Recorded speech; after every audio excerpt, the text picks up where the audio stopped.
सदा न बागी ओ बुलबुल बोले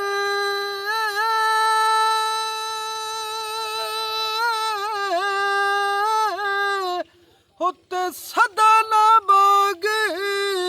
बहारा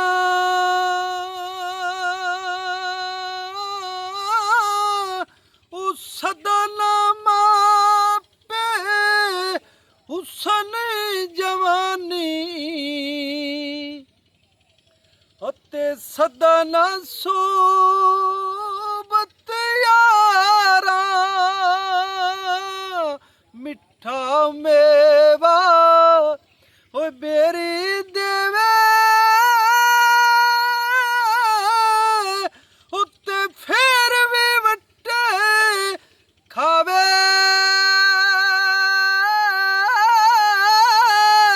ओ सबर बेरी दा ओ वेख मुहम्मद ओ जड़ी नेकियां करे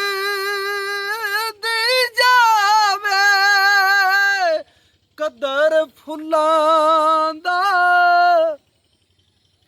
ओए बुलबुल जान